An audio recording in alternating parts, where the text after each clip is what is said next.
Darrell, 4 wins in 10 days, a chance of making 5 wins in a row this weekend. How would you assess this run? Obviously, a good run. I don't think there have been many teams pick up maximum points over the 4 games over the Christmas and early New Year period. So that's great. But it's chip paper now, as the old saying goes. We go on to the next game. So it's not about getting 5 wins on the road. It's about just always taking care of the next game. And Northampton, positive results, new manager coming in. So we expect a tough afternoon down there. But we'll be ready for it. I did want to ask you about this though. This wasn't an easy job to take on when you did. And there had been a lot of expectation of this football club. To be 5th after 25 games is quite an achievement. Do you think that's a fair thing to say? I appreciate you saying it, Rob. Listen, when I came in, there's obviously quite a bit of work to be done. There was a lot of players that were the mainstays in the team last year was no longer here. Obviously working with 2 or 3 players that played in the team last year, and then a lot of them were fringe players. So gelling it together, getting some additions in was obviously vital, and the right additions. And it's built. It's a good building block, shall we call it, with 21 games remaining. And I think this Christmas period, I said I wanted to attack the second half of the season, and we put ourselves in a position where we can challenge to do that. But I don't underestimate how much work I've still got to do here. There's a lot of work still to be done. Yes, we're on a good run, but we still have plenty of areas where we need to improve on, plenty of areas we need to improve the squad on for me, and we need to just keep pushing forward. Has the weather impacted any preparations for this week? And just because of the way it's been around the country, has there been any talks between the clubs as to about the chances of any risk of this game being called off? No, listen, we just prepare professionally as we can. Obviously, the weather conditions haven't been ideal, but we've got an indoor area that we can use, and we'll be training on the main pitch today and tomorrow. So we're fortunate that we can use these facilities. So we're just preparing like the game's on.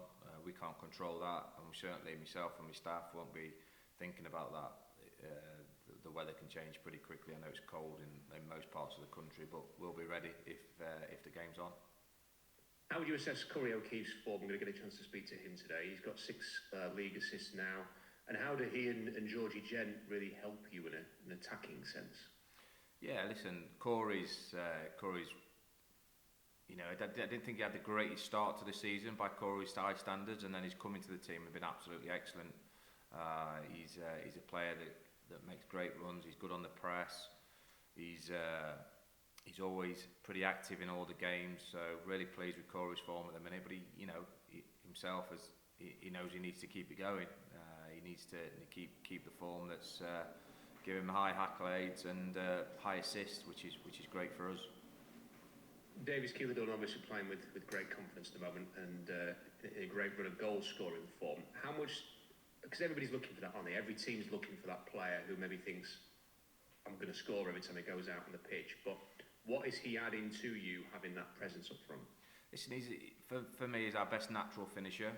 That's why we brought him to the football club. He's very intelligent with and without the ball. He's shown his quality over a long period of time through his career. He's been in really hot form, and we're just really pleased in our team. He's not only that, he's a real good team worker, shall we call it. He doesn't sacrifice the jobs we need him to do to make sure that he's good without the ball as well, which is really pleasing. He's an intelligent footballer, and hopefully his hot streak continues. What do you make of Northampton? Fighting for their lives to a certain extent. John Brady done a magnificent job over a good few years there. They picked up quite a few injuries, but they've strengthened us a little bit, and no doubt they'll strengthen in the window. Kevin Nolan, who's obviously just come in, I thought he did a decent job at Notts County. He obviously coached in the Premier League, so listen, they'll be well organised, well drilled, without shadow of doubt. But as I say, most weeks is we're focusing on us and how we can hurt them and what we can do to go and try and win the game.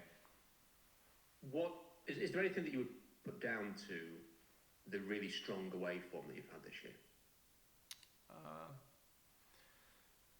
I think it's home form's been more of a mental issue. We've looked at it. There's not a lot changed.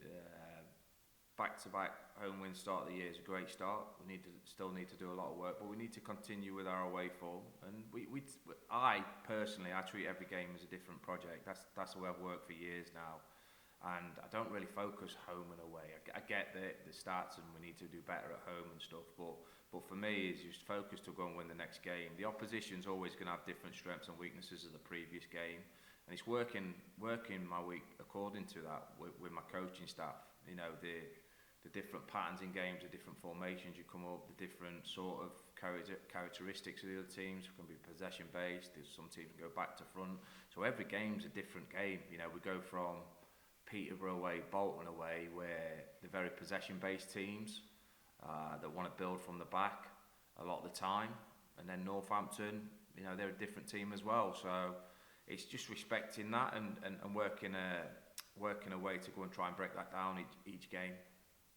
If you treat every game like a different project, how much time goes into each of those separate projects? You talked a little bit about it there, but you know, what goes into the preparation, the planning for a game from your perspective? Unbelievable amount of work, Rob, that myself and my coaching staff and my analytical team do. You know, we're working away. We've had no breaks over the Christmas period as a staff because we're putting it all together so that the players not only do they see the information, the work we do in the classroom, what we're trying to get onto, but then we're obviously on the training pitch.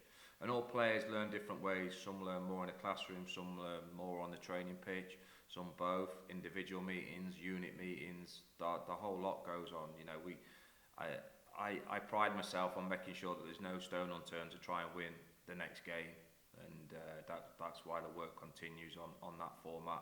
You know, looking at the data, looking where we need to improve on. Loads of things go into trying to win football matches.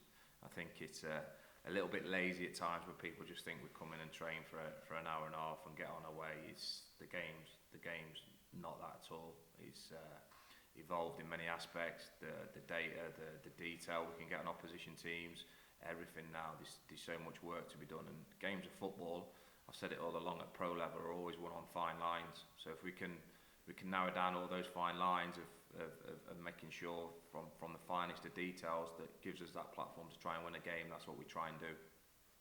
Is it fair to say you've got to love the game, love the job to put that much effort in? Very much so, Rob. You know, the day I don't feel as hungry as I do now, and the day I ever dips, the day I don't care, the day I'm here just robbing the living, that is the day I'll pack in. But that'll never happen with myself because I'm addicted to trying to win and trying to make this club better. Finally, is there any team news, any injury news to share? Not that I'd share with you, Rob. No, to be unfortunately, mate. No, listen, we're not in a bad place. We got through the Christmas period very, very well. So we're in a pretty good place when it comes to injury. We've had a bit of illness in the camp, as most teams, and we're trying to get that out the camp. But other than that, we're not in bad shape, Rob. Cheers, Darrell. Thanks for your time and all the best. Ledge, mate. Cheers, Rob. Cheers, pal. Hi, Darrell. Hope you're well, mate. All right, Leon. All right, mate. Yeah. Not so bad. I was just thinking you're on a good run, you're in a good place. As a manager, is this when you sort of, it sounds a bit funny, but when you're on at your players even more, you know, you're at your player, you know, to reinforce the high standards, and you're watching things that bit more intently because you don't want anything to sort of creep in?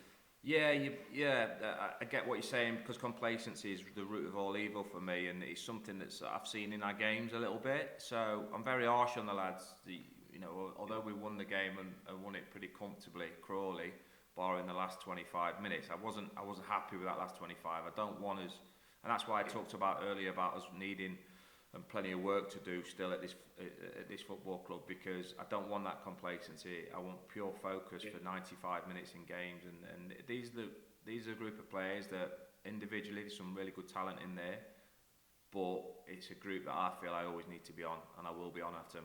You know, I don't want standards to drop, and we can't be complacent in our work. We have to remain focused.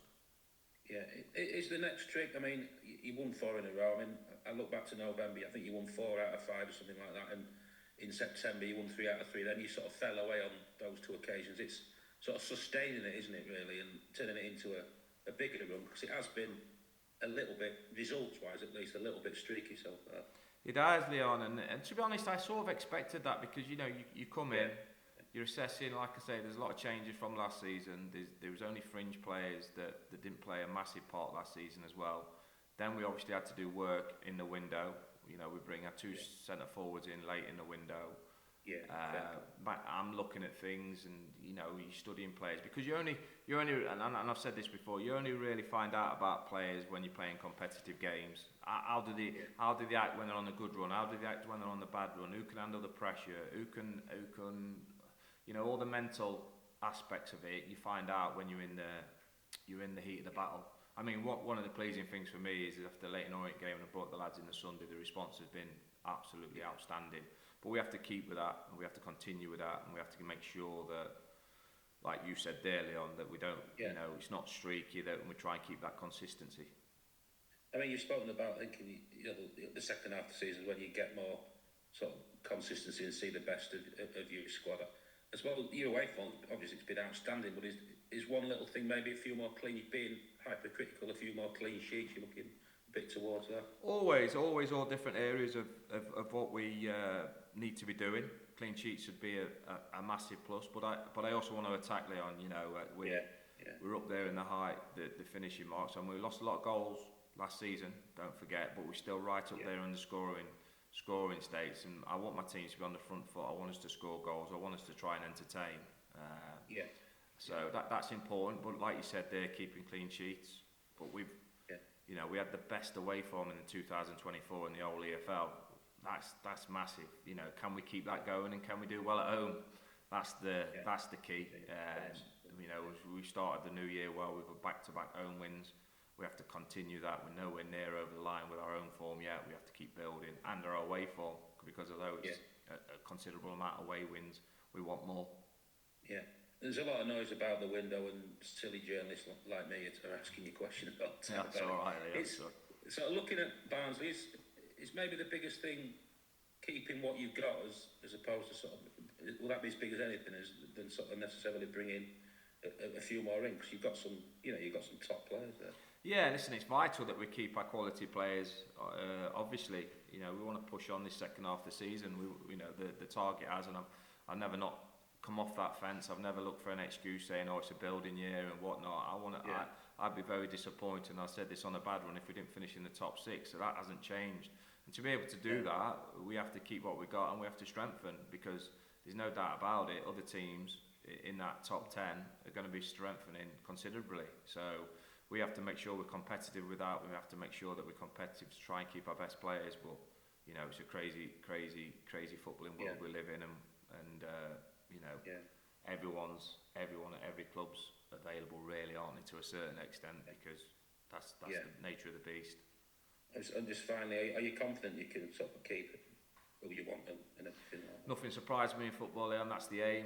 You know, I'd love to say that is the case, but then I don't. You know, it's not for me to answer that when offers come in for very good players, and you know, we have to look at everything as a football club, which we do. Me as a head coach, it's not what I want to happen, but you know, we'll keep working away, chipping away to make sure that if it does happen, we get the able replacements in. But best of luck on Saturday, Darrell. Leon, Ledge, mate, top man. Hi, Darrell. All right, mate. What have been said about the kind of form recently, 4 wins and 4? Have you seen anything in particular kind of that's changed around the squad in that sense? No, I haven't. No, it's a results business, isn't it? The Leyton Orient point is, I think it's 5 wins in 6 as well, isn't it? And I think you look at the previous performances, although the run of results wasn't as what we wanted, a lot of the performance was still good. We just wasn't getting the results. So not a lot's changed out of the way we work. You know, we had a big debrief after the Leyton Orient game, because that was totally unacceptable. But within the course of that, we've been consistent with our work, consistent with what we're trying to do, consistent with the messages.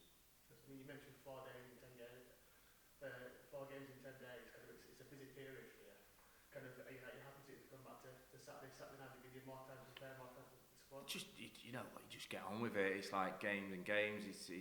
I mean, it's not ideal when the weather is, because you know, it's difficult to get the right surface to train on. But it's been a well-earned break of the 4 games in 10 days. I think the lads needed a little bit of a breather with the viruses and 1 or 2 things in the camp. So we hope to use that to good stead and do the work that we need to work on.